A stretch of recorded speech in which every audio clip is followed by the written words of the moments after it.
Hello, everyone. This is Ione Butler, and my guest today is Dr. Mark Goulston. Dr. Mark, how are you?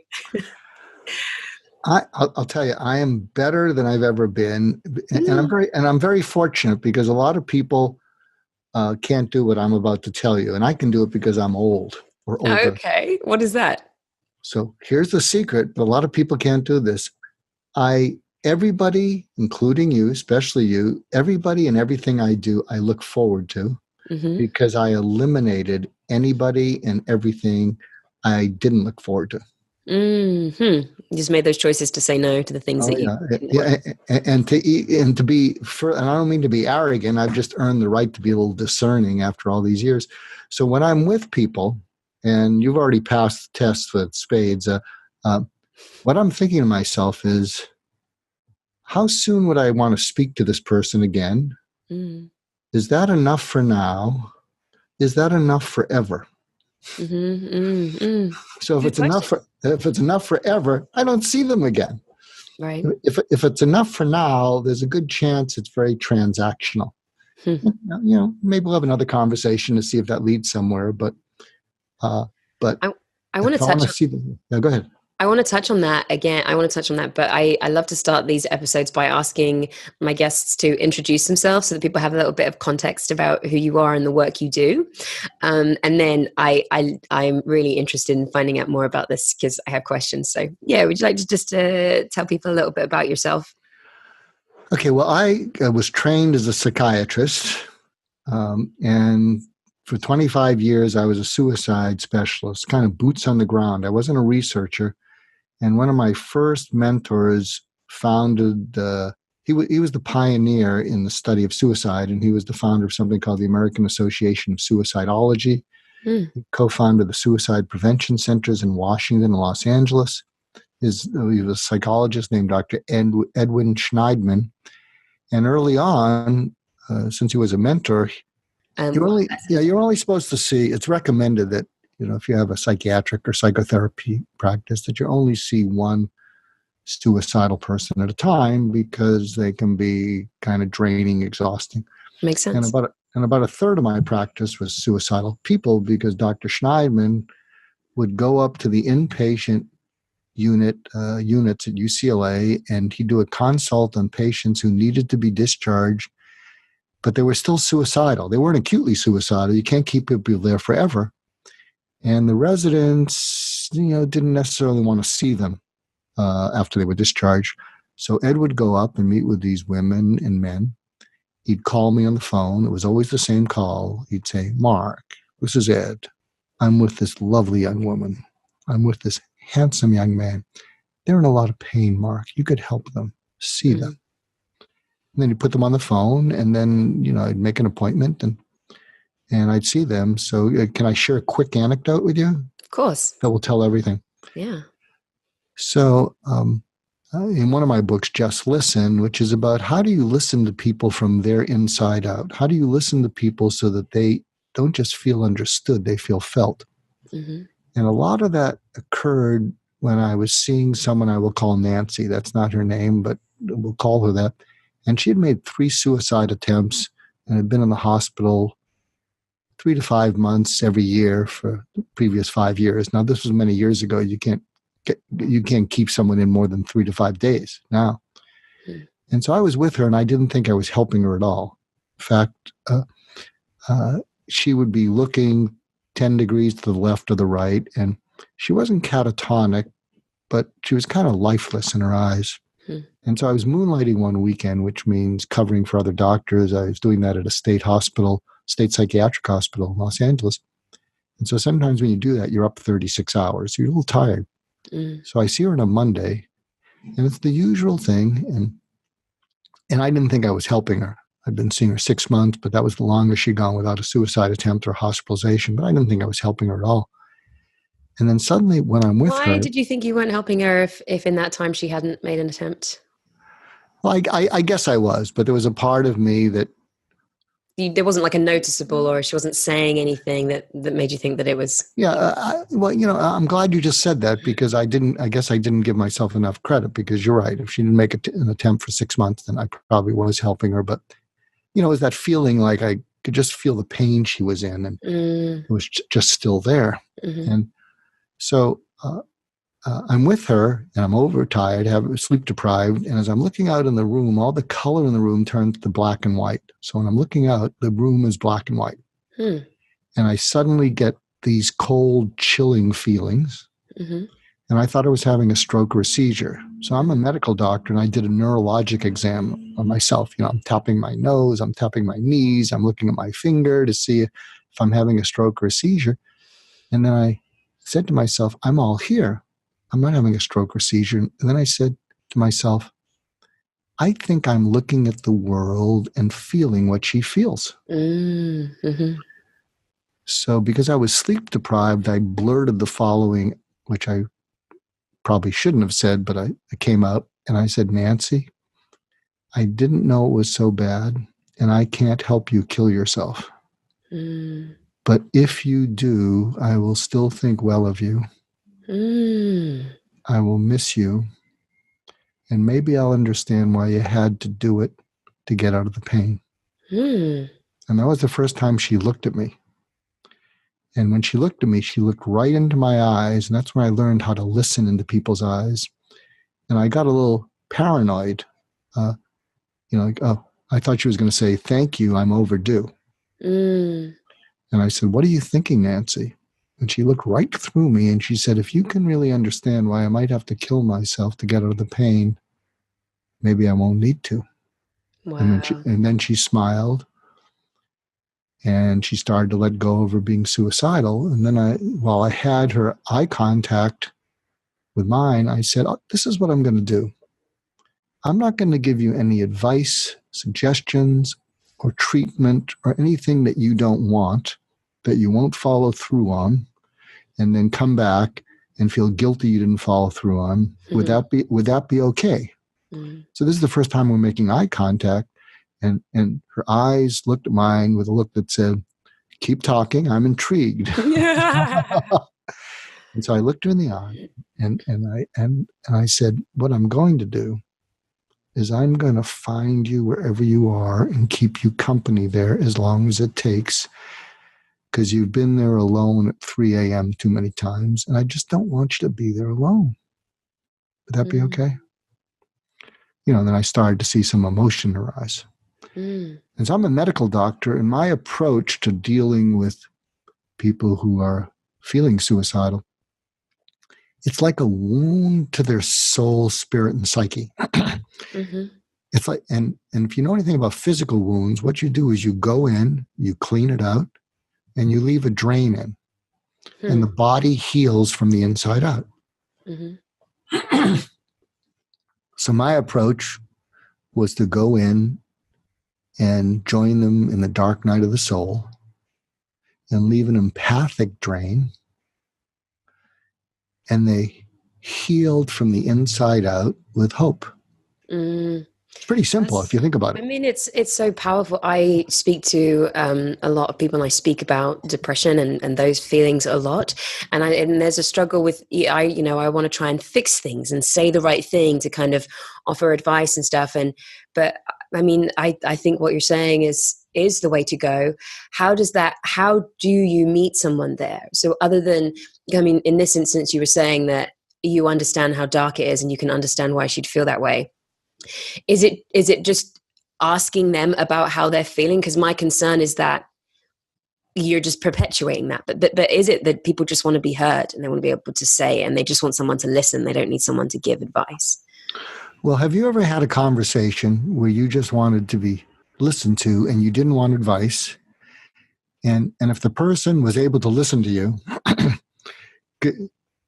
did you then feel that, after you got the emotion out, you started to think more clearly and you could come up with your own advice? Yeah, definitely. So what's actually happening from a neuroscience point of view is when people are agitated, their cortisol is high, it's a stress hormone. And what that does is it triggers something in their emotional brain called their amygdala. And the amygdala hijacks you away from being able to think. And what happens is your blood flow goes more to your lower brain to survive than your upper brain. So you're literally getting less blood to your upper brain. And the antidote to high cortisol is oxytocin. And oxytocin is bonding. It's feeling felt. And so what happens, and this is how when I've retired, but I'm training people to do this, so everyone can do this, is that when you do things to create that bonding, what happens is I can actually feel in the conversation their oxytocin going up. In my mind, I'm imagining their amygdala quieting down, and I can really almost picture the blood flow going up to their upper brain, and I don't rush it. That makes sort of sense. Yeah, it does. So, I mean, obviously, you don't have a script, but how would a conversation? And I've got a cough as well. Sorry, doesn't. Yeah. How would like a conversation unfold in a situation? What would you advise people to say? So, there's something that I've come up with called targeted interventional empathy. It's a mouthful. I got to make it quieter.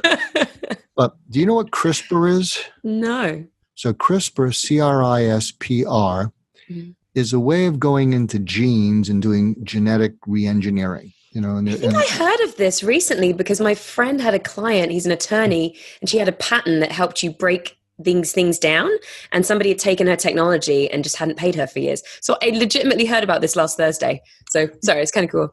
Yeah, so if you can think that CRISPR is a way of going into DNA and the DNA of illnesses and repairing it. So targeted interventional empathy is a way of going into the injuries in the psyche, soul, and spirit and repairing it with empathy. So if you can picture that. And something that I'm pushing, and I'm glad you're giving me a little space to do this, I speak a lot on suicide prevention, and there's something that I'm pushing out to suicide hotlines to add to the great work they're already doing. And targeted interventional empathy has 3 steps. The first step is when someone's talking to you, focus on 4 things: hyperbole, awful, horrendous, terrible. Inflection, I can't do this much longer. Adjectives, which embellish nouns, or adverbs, which embellish verbs. So all 4 of those things, hyperbole, inflection, adjectives, and adverbs, have emotional juice on them. So let the person say whatever they're saying and focus on those. When they stop speaking, pause for 2 seconds, because so instead of saying you'll be okay, instead of your anxiety trying to fix it, you want to communicate to them that it landed. That when they wanted to get it off their chest, it didn't just bounce back at them. So you wait 2 seconds, and then you go, say more about the horrendous. Say more about I can't do this anymore. So they're expecting you to push back, but instead you're giving them a green light, and they go deeper. And then in my book, Just Listen, is all about how do you listen into people, and say more about something is a way to deepen a conversation. And then if they talk some more, another conversation deepener is to say, really? Not really, but really, which invites them to keep talking. So when you do that, what you're really trying to do is you're trying to break a person's fixation on suicide as the only way to end their pain. So they've fixated on it. Literally, that it's like the genes of their psyche have fixated. If I can't stand the pain anymore, I can just kill myself. But they're not 100% convinced. Otherwise, they wouldn't be talking to you. So they're looking for something. They're listening for something. And so after you get them to sort of open up a little bit like that, the second step is something that I call mediated catharsis. And mediated catharsis means, and this takes some skill to develop, but when you use it, it is magical. It is magical in all relationships in which you're having a conflict. And mediated catharsis means you give them words to tell you that they normally wouldn't tell you, because if they did, you just say, you better calm down. You're getting a little bit overly emotional. So what you want to do is get them to get it all off their chest. So what you might say to them is, I'd like you to repeat something after me, and then you can edit it according to how you feel. So I imagine if you're saying this to a suicidal person, can you say this back to me? Mark, I don't even know why I bothered talking to you. Nothing can help. I knew this would be a waste of time. And to be honest, I'm running out of time and you're only making me feel worse. And God damn it, why did I do this? And geez, I can't do any right. I can't have a conversation. So could you say that to me? So what you're doing is you're giving them words that normally they wouldn't say, but that gets even more emotional. So can you picture that? So you open them up and then the mediated catharsis gets to the bottom of the abscess.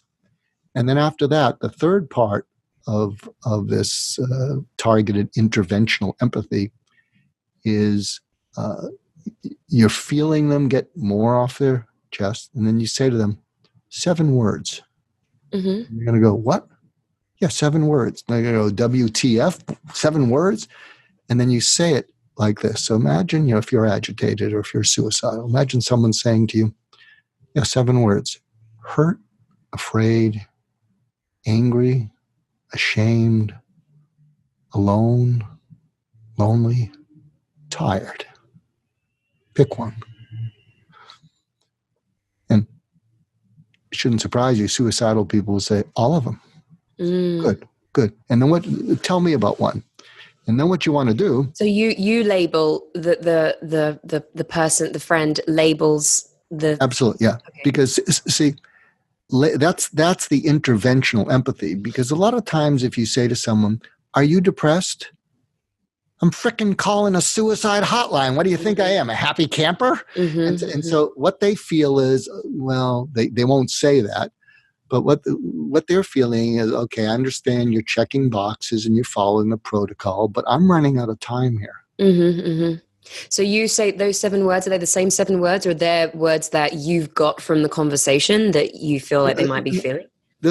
Anyone who is stressed, anyone that's depressed, I mean, I'll replay them again, but they're going to be feeling one of those things. So hurt, afraid, angry, ashamed, alone, lonely, tired. Gotcha. So when they pick one of those things, they may say, let's say they say ashamed. You could say, bring me back to an incident where you felt the most ashamed. Now, what that does, and I'll tell you something else that helps the oxytocin, is when they can describe an incident so clearly that you can see it through your eyes, they re-experience the feelings, but they're experiencing the feelings with a person as opposed to alone. Like if you were to ask a friend, let's say I said, well, how's your year gone? And they said, well, my grandma died. Well, were you close to her? Oh, yeah, I was really close to her. A lot of times say, geez, I'm sorry to hear that. Now, that's probably what you'd say in social conversation. It's not going to go deeper, but what I might say to someone, can I ask you a question that's a little probing? And they'll say, what? Where were you the moment you found out she had died? What? Where were you the moment you found out? Well, I was driving to the hospital and I was too late. Tell me about that. And can you see they're right back there re-experiencing it, but instead of re-experiencing it all alone, they're doing it with you. And are you saying that is because then this oxytocin effect is happening? Is that to do with that, or is it this is just a way that's a way of healing, to be experiencing it with somebody is the healing effect? It's less to do with the stress. Yeah, because I wrote a book called PTSD for Dummies. And that's great. I love it. But I've been trying to change the diagnosis of PTSD for 15 years. But I'm a creative. The institutions push back because they have a lot of money invested in this. But what PTSD isn't PTSD. What it is RTA. And RTA stands for re-traumatization avoidance. So if you ask someone who's been really traumatized, you look them in the eye and you say, good for you. You're so strong. You got over that. They'll look at you and they'll say, I never got over it. Well, what do you mean? I'm not the same. What do you mean? I'm tentative. When I smile, it's tentative because I'm checking. And see what happens with trauma, severe trauma, is you do whatever you can to survive, but you leave a whole bunch of unfelt and unfinished feelings behind. Mm-hmm. And as a fear, I don't know how I survived, but I couldn't go through that again. I'm mentoring a fellow who I think the world of him, and he lives in Canada. He sought political asylum after coming out against Islam. And we do these Zoom calls. And if you go to my website, markgoulston.com, that's kind of what he does. And about 3 months ago, he said to me, Mark, I've recovered. I said, what have you recovered from? He said, my whole life has been trauma. And I've recovered. I said, well, how did that happen? He said, when we do Zoom calls, you look into my eyes, and whenever you see something's going on there, you say, screw the business. What's going on? He says, you always default to my pain, fear, and anger. And and it's at your own cost. I'm not making you money. I'm not doing what I'm supposed to do for you, but you always default to what you see in my eyes. And there's a point at which I just surrendered into it. I just let go. And at that point, when I just let go, and instead of falling apart and being all alone and re-traumatized inside, I just felt less alone. Mm-hmm. That's powerful. So your questions are like, what's going on with you? Because I think how are you is just such a vague one. Do you have questions that are good at getting people to open up? Yeah. Something you can say which is more in tune with your program and the title, but it can get to a great result. When you're with someone, you have the chit chat, look them in the eye and say, what do you really care about? And they'll say, what? You could say, what do you really care about? What matters most to you? And then they'll talk about it. And then what you can say to them is, how's that going? I love it. So the two questions I've been asking people lately are, what are you excited about at the minute? And what's worrying you or concerning you? And I found that that's been like a nice those are great too. Opening. Yeah. What do you care about? No, I like that. They're good questions, because I feel like with our conversations, it can be just so sort of mindless chit chat about stuff that doesn't really matter, and there's all this stuff that goes unsaid that people may want to talk about, and they just don't feel like they can. Yeah. So. I'll give you an exercise that you can use. You will love it. And I'll actually try it on you. Great. Let's do it. So I'd like you to imagine that your personality, your entire personality, is a circle. And inside the circle are the parts of you that are trying to prove something, show something, hide something, or please someone. Prove, show, hide, or please. So imagine that circle is filled with that. Now, erase all of those. What's left?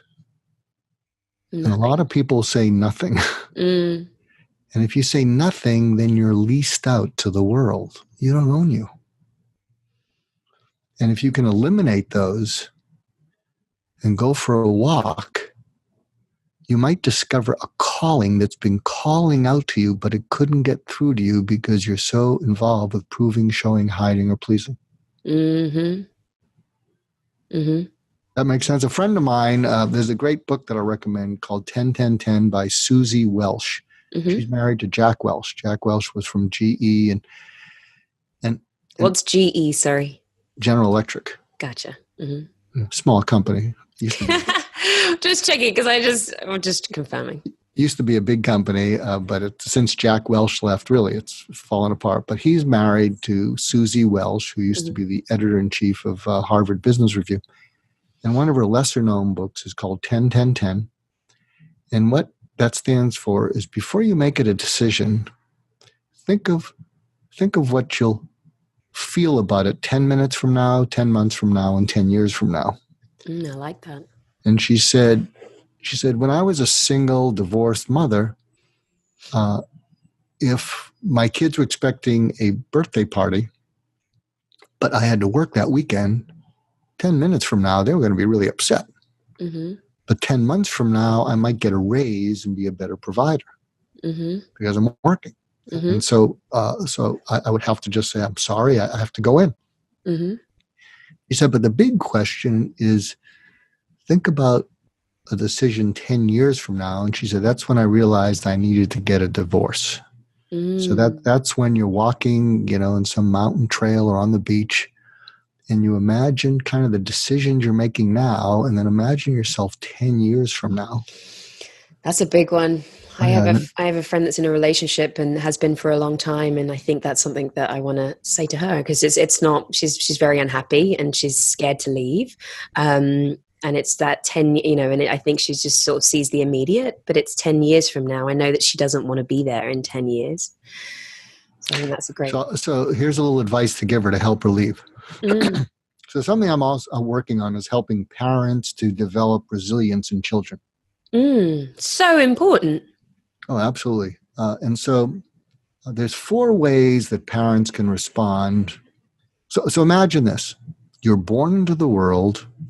You're powerless. You're helpless. You're vulnerable, and you're dependent. You can't do anything. And to me, something that I call primal trauma is when you're in the womb, your wish is your mom's command. You get fed, and then suddenly you're popped out, and your wish isn't their command. And so you're feeling powerless, helpless, vulnerable, and dependent. And so there's 4 responses you can get. You can be ignored because your parents are preoccupied or depressed. So if you're ignored, you feel fear and alone. If you're looking for comfort and instead of being ignored, you're screamed at, sleep through the night, finish the bottle. You don't feel fear, you feel terror. And you internalize the terror. The third way they can respond to you is they can coddle you. And what happens is when they coddle you through childhood and the world doesn't coddle you, you end up confused. You just end up confused and then makes sense. And then afraid and then angry. I'm not competent. And Mom, Dad, you said I was perfect. And so those are too frequently the 3 different responses that parents give. But what kids really need is that targeted interventional empathy. And another way of saying that is parents need to be loving teacher, mentors, and coaches. And loving, because it's not about performance. It's you love them, and so one of the things that and this is one of the things you can say to your friend, and you can have her listen to this interview, but you can say to her, "I'd like you to imagine someone in your life that cares about you, a mentor, a teacher, a parent, a grandparent. Can you picture them? Who are they?" And she'll mention whoever it is. So what I'd like you to do is whenever you're feeling anxious, I want you to picture them saying to you, "What just happened?" And I want you to picture you're describing to them what exactly happened. Well, this happened, blah, blah, blah, blah, blah. And then imagine they ask you, what did you think when that happened? "Oh, I think I can't break up. I think, I can't make it on my own. I think it's too much." "What did you feel?" "I just felt scared. I felt anxious. I couldn't, my throat was choking. I felt like I was going to panic." "And what did it make you want to do?" "So what was your impulse?" "Well, it made me want to stay in it longer and longer, even though I'm unhappy. And I know it's never going to make me happy, and it made me want to do that." And then imagine they're just in a loving, and they're asking you these questions patiently. And then imagine they say to you, "What would be a better thing to do?" And see, really, the better thing to do is to have this internal conversation with someone who loves you, even if they've died. I have something I call the Dead Mentors Society. So I have seven mentors. They've all died. And so you imagine them asking you these questions. What happened? What did you think about what happened? How did you feel? And then what did you do? And then what would you do? Yeah, what would be a better thing? And so what's happened is I've done it so many times like I think this interview is going okay. You might think, Mark, it's going better than okay, but I'm pretty hard on myself. But in the past, I'd do an interview or I'd do something, and afterwards I'd start to beat up on myself. Mm-hmm. Oh, that was so long-winded. That was so you didn't. Can you finish a story once, Mark? Can you make a point once? And so what I would do is I call in what I call my Dead Mentor Society. Mm-hmm. And they talk me down from DEFCON 1 to DEFCON 4. They'd say, okay, what happened? So what'd you think? Well, I think I'm never going to learn, and I'm going to be going into Alzheimer's soon, so it's too late, blah, blah, blah, blah. But now, after doing it many years, I just picture any of the 7 dead mentors, even now. So you're giving yourself that, you're doing that, the targeted empathy thing, but just in your own mind with people that you care about, so that you don't even then need someone to be there. So you're kind of doing your own healing thing. Yeah. And so what happened, so the targeted empathy is I imagine they're talking me through it. Mm-hmm. Mm-hmm. And then what they finally say now is I can call any of them. And if I start saying, oh, I did it again, I don't learn. So the abbreviated version is they look at me and they say, Mark. I say, what? And they say to me lovingly, put a sock in it. That's awesome. That's what they say. Mark, put a sock in it. Okay. That's great. We all need them. And then what happens is I miss them. I'm grateful to them. I think, boy, how blessed was I that they gave me the gift of their time and caring. And so I'd recommend that to other people. I also use this, to be honest, is because positive affirmations never worked for me. So saying I am a good person, I am I'm a worthwhile person, it just never worked. And that's because at my core, I'm not an I, I'm a we. Mm-hmm, mm-hmm. And to be honest, I don't want to be I. I used to feel that, you're a guy, you should be an I, that's kind of weak. But given the way the world is falling apart, I like that at my core, I'm a we. Yeah, I need people. Yeah. And to help them. I mentor close to 30 people now. Mm-hmm. Wow. Is this like sort of business professionals, or is this personal? No, it's all free. It's all free. Mm-hmm. No, I mean, do you mentor them for a business purpose, or? Here's the difference. It's really funny because I put out something on LinkedIn or Twitter. I have 530,000 followers, and I said, what's the difference between coaching and mentoring? And I said, coaching helps someone get better results for someone else, like a team or a company, and so the company or team will pay you. Mm-hmm. Mentoring helps people to become who they're meant to be. Mm-hmm. And one of the people I mentor, I just love the heck out of her, but she's so transactional. So she writes back, coaching you have to pay for, mentoring's free. Mm-hmm, mm-hmm. I mean, I do feel like that to me is the distinction, but I like your take on it. How does one have you as a mentor? Well, we can talk about it, my dear. Definitely something I'm going to do. We have to connect on LinkedIn because I have a private LinkedIn group, and you're going to join today. Great. Done. Well, tell me if you want it. Yes, please. So here's the name of the private LinkedIn group is called Better Than You Found It Oasis. So it's for people who are determined to leave the world better than they found it. Mm-hmm. And here's the criteria, and a lot of people remember as I mentor, is these are all good people who are talented, accomplished, and they haven't come close to fulfilling their full potential in the world. Mm-hmm. One of the things that all of them dislike are people that are greedy, entitled, selfish, or petty. Mm-hmm. And all of them have had traumas in their life, but they're determined not to end up bitter. Mm-hmm, mm-hmm. So that describes all of them. And one of these days we'll put on a summit and you're going to meet them and you go, where have you been all my life? I'd be honored to be part of that group. I'm going to start wrapping it up, but we were the topic of this, and I might tweak it because I think all the conversation stuff and the empathy stuff is really important. The topic was originally how to get out of your own way. And I'm one of the reasons I'm really excited by being part of this group is I just feel like I haven't by any means reached my potential at all because of being in my own way. So, I mean, you have a book about this, which is great.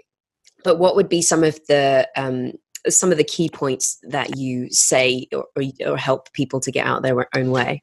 Okay, so Get Out of Your Own Way was published in 1996. We just re-released it with a new cover. It says 200,000 copies sold, and I recorded the audiobook about 4 months ago. It's out there. Great. I love audiobooks. I'll listen. Oh, good. I personally, I don't like my voice, but if you can tolerate, you go need get the to audiobook. stop it with this. I'll be your dead person. No, what you have to say is, Mark, put a say it. Okay. I'll be the judge of that. I'm a voiceover artist. My mentees say that to me. Mark, what? Put a sock in it. Yeah. And so, but what we've talked about is what Get Out of Your Own Way is about. And the subtitle is Overcoming Self-Defeating Behavior. Mm-hmm. And all self-defeating behavior makes us feel better for the moment. But the long-term consequences are we lose credibility. We lose credibility with ourselves, because we yell, it makes us feel better. We procrastinate. We say yes to people when we actually should say no. Mm-hmm. We get involved with the wrong people. Mm-hmm. We don't learn from our mistakes. So there's 40 self-defeating chapters, 3 pages a piece. Mm-hmm. And but we've kind of covered it because one of the ways to do it is, first of all, you need to identify a stressful event before you engage in the self-defeating behavior. What do you mean by that? Okay, so let's say you're someone who procrastinates. And if you're someone like that, there's only another 3 billion people that do that. Mm-hmm. But and you know that procrastinating makes you feel better for the moment. It's a 3-day weekend. Mm-hmm. But when you hope to be able to do it Sunday, you say, if it doesn't come to me, I'm going to get anxious. I'm going to have a panic attack. Mm-hmm. And so you've been through it many times, and you know that the first time you say to yourself, oh, I can wait till Sunday, you walk yourself through it, with that internal mentor, that internal coach, and mm-hmm. and imagine them saying, hey there, what's happening? Oh, I'm putting it off till Sunday. Hey there, what happened the last time you did that? Or the last 10 times? Well, it didn't work out too well. Mm-hmm. So what are you feeling? I just can't even concentrate yet. Maybe I have to be a nervous wreck to get something done. Mm-hmm. Sometimes I need to have so much adrenaline rushing in me that it cures my ADD so I can focus. And, this is legitimately conversations that I've been having with myself this very week. This is hilarious, but yeah. I need to really scare myself into a panic before I really can focus. And, I'm going to have a stroke one of these days. Yeah, I know. Well, do you want to wait until you're so scared that you either panic or you get smart? Do you want to play Russian roulette with yourself? Mm. Well, I've pulled it off every time. Okay, well, you can let it go, or maybe you could try something else. Mm. Like what? What would be the first thing you could do right now after this conversation you're having with me in your mind? What would be a better thing to do right now? What would be the first thing to do that would send you down the road of actually doing it ahead of time? Mm. Well, I could go to my laptop, and that thing I'm supposed to do is in a file. I mean, it's not rocket science. I could just click on the file and just start doing it. Right. Well, that's good. So why don't you do that for 30 minutes and then have another conversation with me as your internal mentor and say, and I'm going to ask you, how's it going? Right. So do you follow me? So it's a way of helping you through. And it's interesting. Coaching yourself through it. Yeah. It's interesting. When that book came out in 1996, and people would interview me about procrastination, and people found my take on it very different. I said, we don't procrastinate because we're lazy. We procrastinate because we're lonely. Interesting. Because it brings back times in our life when we were children, when something was painful and we sort of had to do it and we felt all alone with it. Mm-hmm. And we sort of said to ourselves, when I grow up, no one's going to make me do this. Yeah. And that's why people live in a dorm or sorority or fraternity. That's why when the whole place is a pig pen, when they say, let's all clean it up this Saturday, well, you're less lonely. One of the reasons AA works is you're less lonely. It's the community. Right. It keeps coming back and back and back. I interviewed an amazing woman called Radha Agrawal a couple of weeks ago. She's built this community. Everything is, to me, I think it's all about connection and community. And without that, it's a lot of sadness and suffering. And yeah. Oh. We're going to have to do another interview because there's like 1,000 other things that we could talk about and I want to talk about, especially just the idea for your new book is one thing and your new podcast as well. So I would like to schedule another interview with you, please. This has been fantastic.